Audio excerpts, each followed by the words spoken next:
So in the previous few lessons, we have talked about different types of relations and special properties, etc. So this is our last video of this session, and we are going to be talking about equivalence classes.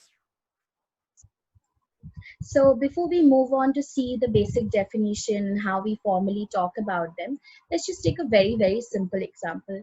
On many occasions while proving divisibility or in other cases, you talk about even integers or odd integers. So how do you represent them? You just actually write even integers of the form 2n, or you take odd integers of the form 2n plus 1 or 2n minus 1, right?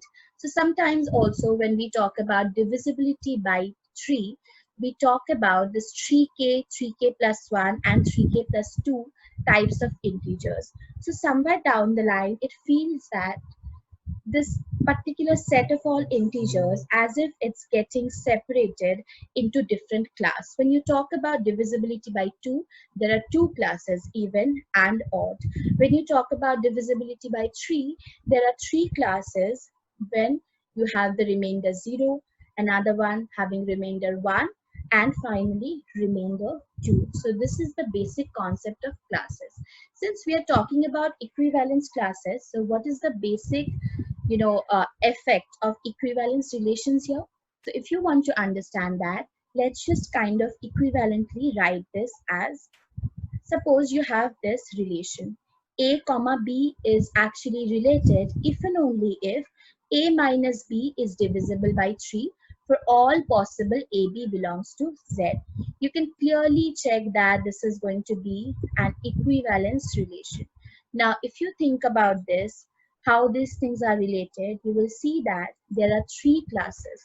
The first one is 3K, the second one is 3K plus 1, and the third one is 3K plus 2. So these are the classes we are talking about, and the equivalence relation that generates the classes is nothing but the one given in this particular slide. Now that we kind of understand the essence of equivalence classes, let's just go ahead and see the formal definition.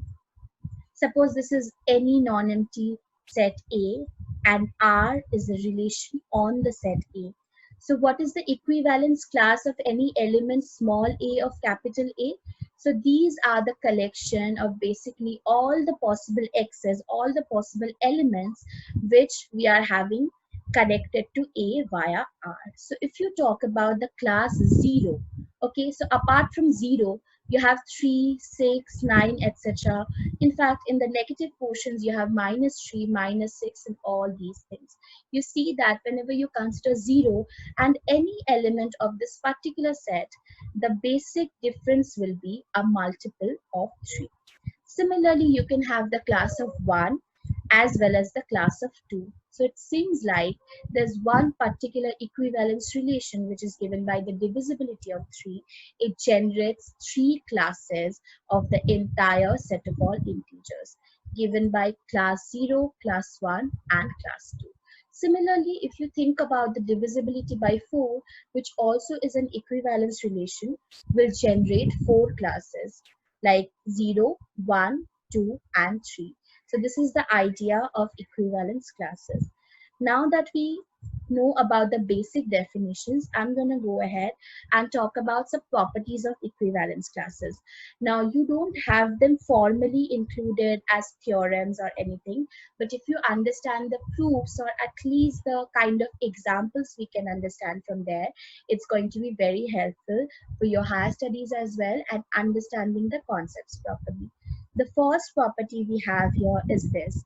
So suppose B, which is any element, it belongs to the class of A, then A will also belong to the class of B.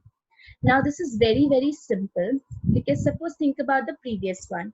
4 is related to 1 because 4 is actually related to 1. It belongs to the class of 1 because 4 minus 1 is divisible by 3.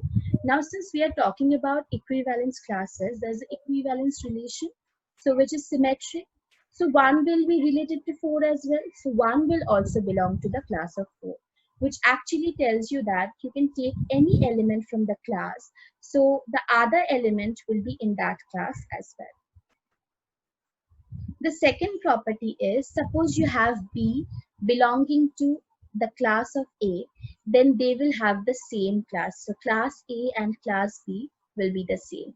So even if we don't know the formal proof here, I'm going to actually tell you a very simple example. So from the previous one, you know that 5 belongs to the class of 2 because 5 minus 2 is divisible by 3. So what is the class of 2 here? This is the class of 2. So from 2, you have added 3 on all the sides. Here we have subtracted 3. You have all the possible elements who's having, a kind of difference which is divisible by 3. Similarly, if you write down the class of 5, you will see the same elements again. Now, what is the essence of this property? You take any particular element from the class, it will actually represent the class. Instead of just writing class of 0, we could have also written class of 3 or class of minus 3. So any element can represent the class. Now, the third and the final property is very, very important. And I want you people to see the formal proof of this particular property because this is going to be very helpful in a particular, concept of partition that you're going to learn in your higher studies. So what it says is if you take two equivalent classes, then there are only two options. Either they're completely disjoint or identical. Now I'm going to prove this. So suppose they're disjoint, okay? So there's nothing to prove, it's trivially true. So I'm taking the case that they're not disjoint.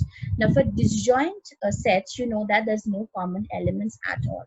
But since they're not disjoint, I will definitely get a common element. So C belongs to the class of A as well as the class of B, that is from basic of intersection. So C will be related to A and B. Now, since R is symmetric, we can write C related to A as A related to C. Now, using transitivity, you can relate to actually A from B. So, which tells you that A will belong to the class of B, and using the previous properties, we can write that B and A will have the same class. So, these are the kind of properties that you need to understand here, and this will actually help you to understand the essence of equivalence classes. So, go ahead and understand the definition, see some examples, and also learn the properties. So with this video, we are done with the particular concepts we had to talk about when it comes to relations. From the next sessions, we are going to talk about functions. So stay tuned.